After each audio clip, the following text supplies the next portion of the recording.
The TV news in Tehran quoted the foreign ministry.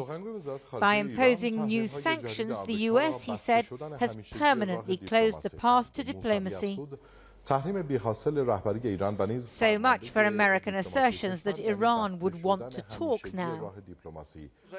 President Rouhani was even more scathing. The White House actions show it is mentally retarded. And then a direct insult to President Trump. Someone loses his mind and does something insane and stupid. Why? They want to put sanctions on the leader of our country. To what end? To stop our leader visiting America? America is funny. We don't allow them to come here, but then they say we're not allowed to go there.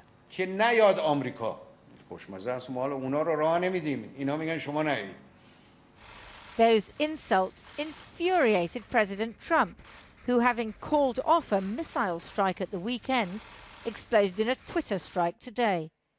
Any attack by Iran on anything American will be met by overwhelming force, he raged. In some areas, overwhelming will mean obliteration. Secretary of State Pompeo has been dispatched to the Gulf, where he told Crown Prince Sheikh Mohammed bin Zayed of the UAE that the US would like others to pay for any US warships sent to guard shipping lanes. Scarcely a sign of unstoppable resolve.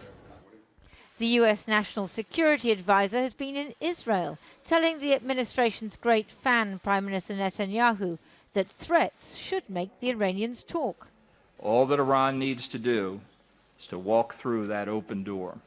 It all leaves America's allies, including Britain, slightly baffled as they try to get both sides to back down. Well, the US is our closest ally.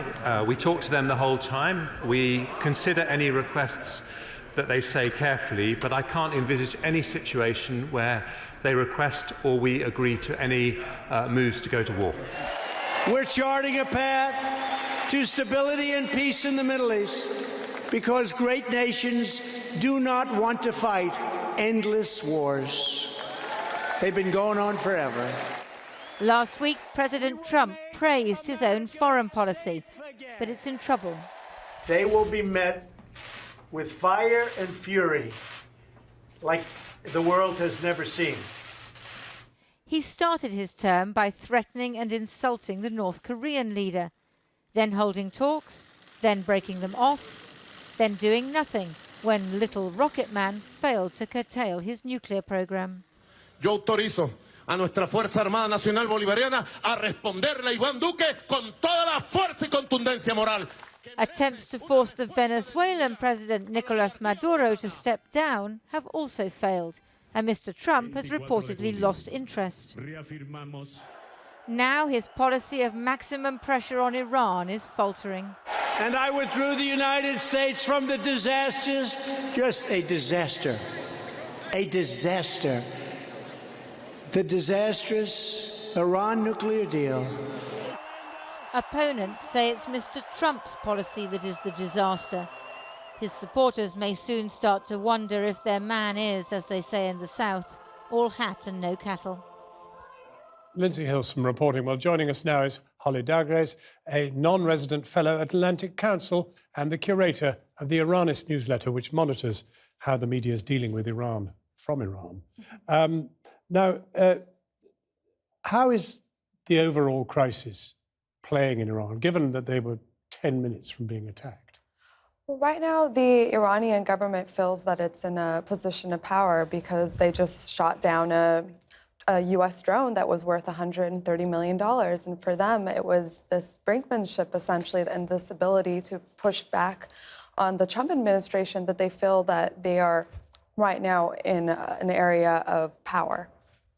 And when the American president talks about the one consequence of any other incidents like this being obliteration, how does that go down in Iran? Has that word been used? Well, we've actually seen U.S. President Donald Trump tweet similar things about Iran in the past. And I think every time he tweets something like that, and where he essentially threatens the whole nation of Iran versus the Islamic Republic itself, I think this comment doesn't go down well with the Iranian people, because you have to remember that not everybody in the country thinks and acts and does the same thing. So for them, this is not just a threat of their sovereignty, but of their culture, their history, and their nation.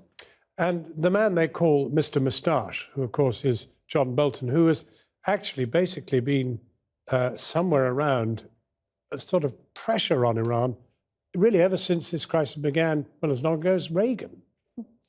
Well, I think those of us who have been watching Iran for a while have been reading National Security Advisor John Bolton's op-eds over the years, where he literally calls for bombing Iran. And so the Iranians, I think from the get-go, have been watching Bolton carefully, and they very much see that this deterioration and pressure of sanctions on Iran is in part of his own doing. And they see him as part of what's making this confused Iran policy, because I think what's going on here is that President Trump wants a deal with Tehran, and he just wants a photo op and maybe a one-page paper that's signed.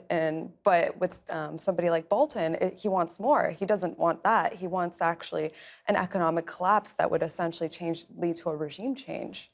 And when we hear, or when Iranians hear, that the present new sanctions are to target the supreme leader, I mean, one doesn't think that he's going to be starved of butter or whatever else is going into his kitchen. I mean, how do they take that? Well, it depends on who you're talking to. I think some people were amused by it, because not everybody is a fan of the supreme leader or their government. But I think for the most part, it's laughable, because, I mean, he doesn't have, Supreme Leader Ayatollah Ali Khamenei doesn't travel outside of Iran. He doesn't have a Swiss bank account. He doesn't do transactions with the U.S. or possibly in dollars that somebody could trace. So this was very much symbolic and I would say, arguably for the 2020 elections.